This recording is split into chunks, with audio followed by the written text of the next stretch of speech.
और इनका समाधान आत्मा ही है। तो कुल मिलाकर बात क्या हुई? दुनिया की सब समस्याओं का समाधान मात्र आत्मा ही है। ये कैसी बात हुई सर? ऐसा थोड़ी है। नहीं, आध्यात्मिक समस्याओं का समाधान हो जाता है, गीता से मान लिया। पर सब समस्याएं, मैंने ये जो इतना प्रदूषण है, या ये जो इतनी जनसंख्या बढ़ रही है, या इतना जो आतंकवाद है, या जो वैश्विक अशांति है, या अमीरी बढ़ती जा रही है गरीबी के बढ़ने के साथ साथ, दोनों के मध्य का फासला अनंत होता जा रहा है, ये सब जो समस्याएं हैं, कहीं पर अन्न इतना है कि फेंका जा रहा है समुद्र में, कहीं लोग भूखे मर रहे हैं। आप कह रहे हैं इनका समाधान गीता में है। मैं सीधे कह दूंगा इनका समाधान गीता में है, तो आप कहेंगे कि नहीं नहीं नहीं नहीं, नहीं। भाई आप आज का ही अखबार उठा लीजिए, उसमें इतने तरह की समस्याएं लिखी हुई है। लिखी हैं कि नहीं लिखी हैं? उधर रूस यूक्रेन का कुछ चल रहा है, इधर धर्म के क्षेत्र में कुछ चल रहा है। जैनों के तीर्थ स्थल पर सरकार ने अनुमति दे रखी थी कि मनोरंजन के कार्यक्रम हो जाएंगे, वहां उपद्रव।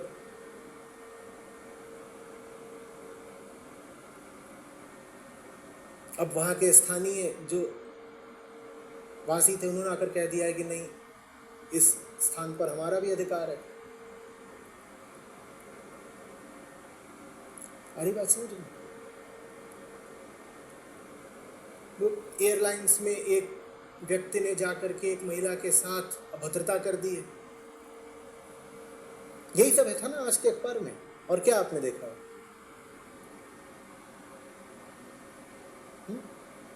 कुछ राजनेता दूसरे पर टिप्पणी कर रहे हैं। दिल्ली और उत्तर भारत के ऊपर ऐसा कोहरा छाया हुआ है जिसने ठंड तो बढ़ाई ही है कड़ाके की, प्रदूषण भी जबरदस्त कर दिया है। एयर क्वालिटी इंडेक्स 500 पर चढ़कर बैठा हुआ है। तो ये सब समस्याएं जब हम देखते हैं तो हमें बड़े जमीनी तल की लगती हैं और बड़ी विविध लगती हैं। मैं आपसे कहूं कि दिल्ली का AQI 500 है, तो आपके मन में ये बात तो नहीं आएगी कि इसका समाधान गीता है? क्या आती है? नहीं आती ना? आती है? नहीं आती। मैं आपसे कहूं कि एक पंथ और दूसरे पंथ के लोग आपस में संघर्ष में हैं, तो ये तो बात नहीं आती कि इसका समाधान गीता है।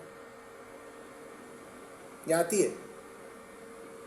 मैं आपसे कहूं कि भारत में एक खेल को ही ज्यादा फंडिंग मिली जा रही है और बाकी खेल बेचारे सब भुखमरी में हैं, तो वहां भी आपके मन में ये नहीं आएगी बात कि इस समस्या का समाधान गीता है? क्या आएगी?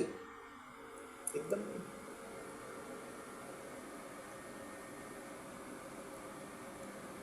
और कौन सी समस्याएं हैं जो अभी आजकल एकदम चढ़ी बैठी हैं दुनिया पर? चीन में कोविड फिर से नगाड़ा बजा रहा है अपना, और बाकी पूरी दुनिया एकदम आशंकित बैठी है, हमारा क्या होगा?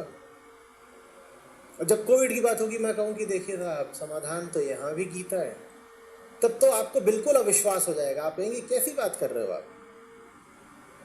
कोविड की समस्या का समाधान गीता है? ये कैसी बात?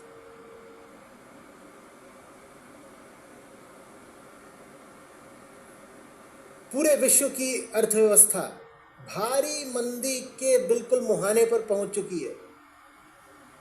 एक लंबा रिसेशन आशंका है कि शुरू होने वाला है। अब ये अर्थव्यवस्था की समस्याएं हैं, इसमें आप अध्यात्म को क्यों ला रहे हैं? यहाँ भी क्या गीता प्रासंगिक है? मैं तो बस ऐसे कहूँगा, हाँ आप ये देखो, इनकी दृष्टि और किधर को जाती भी नहीं। कोई समस्या बताई जाएगी, कह देते हैं गीता, तो आपको मेरी बात पर विश्वास नहीं होगा। लेकिन फिर मैं बात को थोड़ा साफ करके आपसे पूछता हूँ, बताइए जितनी भी हमने अभी समस्याओं की बात करी, क्या उनका संबंध मानव वृत्ति से नहीं है? बिल्कुल कहिए, है ना? बिल्कुल है, बिल्कुल।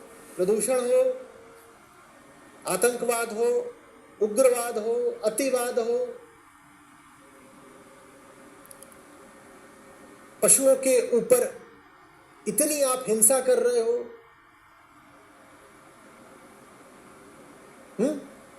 आप कोई समस्या ले लीजिए, क्या उसका संबंध मानव वृत्ति से नहीं है? वृत्ति माने एक भीतरी झुकाव जो आप लेकर पैदा ही होते हैं, जो कि शिशुओं में भी पाया जाता है जैसे पशुओं में पाया जाता है। जो चीज आपको शिशु और पशु में एक समान मिल जाए उसको कहते हैं वृत्ति। शिशु के पास विचार नहीं होते अभी, पर फिर भी उसमें वृत्ति होती है ना। जैसे पशु के पास भी विचार नहीं होते, या होते भी है तो बड़े एकदम आरंभिक तल न्यून, पर वृत्ति होती है। शिशु और पशु में एक समान आप क्या पाते हो? मोह पाते हो, भय पाते हो, क्रोध पाते हो, कामनाएं भी पाते हो। अपने होने को बचाने का एक संकल्प पाते हो। अहम, मैं हूं, मेरा होना बना रहे, ये भाव पाते हो। इसे वृत्ति कहते हैं। ये बात अब देखिए कहाँ तक जा रही। माने हम कह रहे हैं दुनिया की जितनी समस्याएं हैं वो सब शिशु और पशु के तल की हैं। बड़ी बड़ी जो अंतर्राष्ट्रीय राजनीतिक समस्याएं हैं, जहाँ हम अर्थव्यवस्था की भी बात करने लगते हैं, कहते हैं अरे इतने ट्रिलियन का ये चल रहा है, वो चल रहा है, इतने फलाने ट्रिलियन डॉलर, वो भी सारी बातें हैं शिशु और पशु के ही तल की। बस हम उनको ऐसी गंभीरता से लेते हैं ऐसे तो बहुत बड़ी बात है। बहुत बड़ी बात नहीं है। उसके केंद्र में क्या बैठा हुआ है? लोभ। तो लोभ हो गई ना शिशु के तल की बात। कुत्ता हड्डी के पीछे भाग रहा है और एक राष्ट्र जीडीपी के पीछे भाग रहा है। अंतर बता दो, बोलो। दो कुत्ते लड़ पड़े क्योंकि एक आ गया था दूसरे के इलाके में, और इलाके को लेकर के बड़ी बहस है, खलबली मची हुई है। बड़ा अनिश्चय इलाका है किसका। अब रात गहरा रही है, आधी रात हो चुकी होगी, कोई भरोसा नहीं। अभी नीचे एक श्वान दल दूसरे से भिड़ ही जाए, और ये इसी मुद्दे पे भिड़ते हैं, इलाका किसका है। ये इलाका, और रूस और यूक्रेन क्या कर रहे हैं? अलग बात है। एक श्वान दल लगा हुआ है इलाका खींचने में, दूसरा कह रहा मैं ना दे रहा। तो है शिशु और पशु। एक तरफ वाले को बोल दो शिशु है, दूसरी तरफ वाले बोल दो पशु है, या दोनों को बोल दो। एक शिशु अ, एक शिशु ब। डेवलपमेंट ही हुए मटेरियलिज्म। इनका समाधान मात्र वही है जो कृष्ण देते हैं अर्जुन। जो समस्याएं आज की हैं वो बस एक विस्तृत और विकृत रूप हैं उन सब समस्याओं का जो हमारे होने के साथ ही पैदा हो गई थी। वो समस्याएं सदा से रही हैं। आज के युग की कोई समस्या नई नहीं है, बस उसका रूप और विस्तार नया है। कोई आज नई समस्या नहीं है। आज की जितनी समस्याएं हैं वो सब आपको किसी न किसी रूप में गीता में भी मिल जाएंगी। जब मैं दुर्गा सप्तशती पर श्लोक दर श्लोक बात कर रहा था तो मैंने कितनी बार और कितना जोर देकर के आपसे कहा था कि देखिए कि जब सब राक्षस मारे जाते हैं तो अंततः परिणाम क्या बताया जाता है। परिणाम ये बताया जाता है कि हवा साफ हो गई, नदियों ने अपना जो रास्ता बदल दिया था, नदी वापस अपने सही रास्ते पर आ गई, ग्रहों की घूमने की गति सामान्य हो गई, सब पशु पक्षी जिस प्रकार से आचरण करते थे और जैसे मंगल पूर्वक रहते थे, स्वच्छंद विचरते थे, सब अपनी अपनी प्रकृति में वापस लौट गए, क्योंकि नेगेटिविटी खत्म हो गया। आप देख रहे हो, आज आप बोलते हो क्लाइमेट चेंज, और वहाँ सप्तशती भी यही बता रही है कि जितने असुर थे, राक्षस दानव, इन्होंने यही कर रखा था, इन्होंने प्रकृति के साथ खिलवाड़ कर रखा था। देवी प्रकृति का ही तो रूप है ना। इन्होंने प्रकृति के साथ ही खिलवाड़ कर रखा था। तो आज आप कहते हो क्लाइमेट चेंज, क्लाइमेट चेंज की समस्या भी नई नहीं है, बिल्कुल क्योंकि वृत्ति बहुत पुरानी है ना। आज की कोई समस्या नई नहीं है, क्योंकि आज की कोई वृत्ति नई नहीं है। इसलिए समाधान है गीता। इसलिए गीता सदा प्रासंगिक रहेगी। जितने धर्म हैं जिनको आप धर्म बोलते हो, आयोजित धर्म, संगठित धर्म, सब मिट जाने चाहिए, गीता शेष रहेगी। क्योंकि गीता का किसी विचारधारा से कोई संबंध नहीं है। गीता किसी आयोजन से, संगठन से, दल से, समुदाय से कोई संबंध नहीं है। गीता का प्रयोजन तो सत्य मात्र से है, और सत्य तो नहीं, न बदलता न मिटता। जैसे सत्य न बदलता है न मिटता है, गीता भी न बदलेगी न मिटेगी। वो तो आत्मा बोलता है। मुझ में आ रही बात? जब तक मानव मन रहेगा तब तक गीता की उपयोगिता भी रहेगी, प्रासंगिकता भी रहेगी। और जब मैं कह रहा हूँ गीता, तो उससे मेरा आशय है समूचा वेदांत।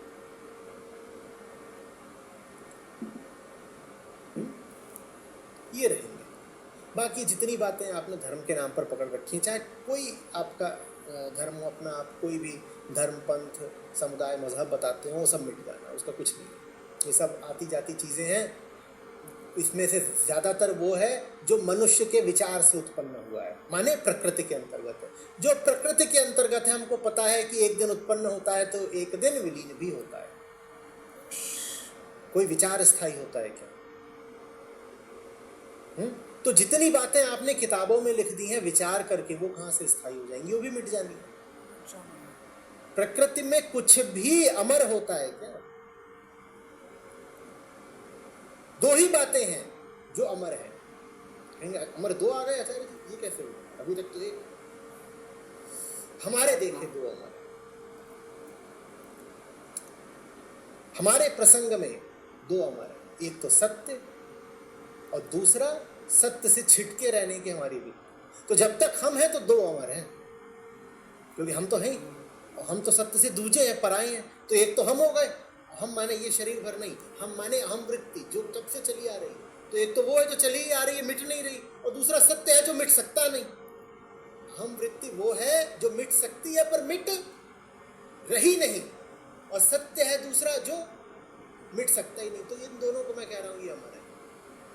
गीता में इन्हीं दोनों की बात है। वृत्ति को कैसे सत्य तक ले जाना है। एक बचेगा, दूसरा मिट जाएगा। कौन बचेगा? सत्य बचेगा, वृत्ति मिट जाएगी। वृत्ति को उसके बाप से टकरा देते हैं श्री कृष्ण, और वृत्ति को एक ही मिटा सकता है। ये बात मैं आज शायद 20वीं बार दोहरा रहा हूँ। वृत्ति को कौन मिटाएगा?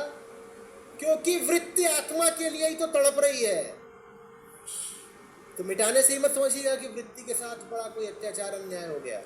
वृत्ति को उसका प्रियवर मिल गया और मनचाही मुराद मिल गई, इसलिए मिट गई।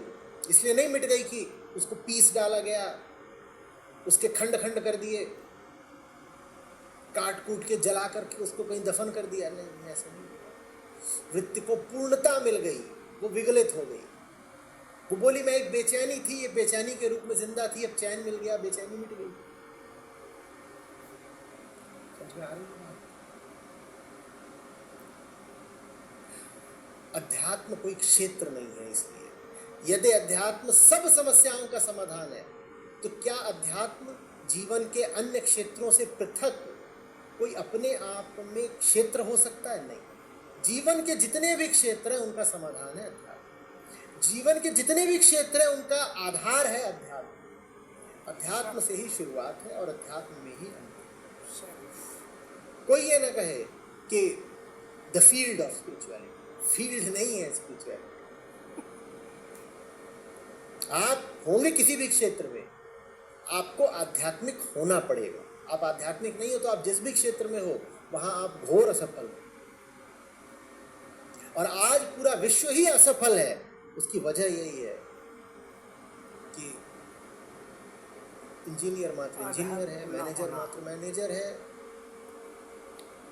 राजनेता मात्र राजनेता है, चिकित्सक मात्र चिकित्सक है।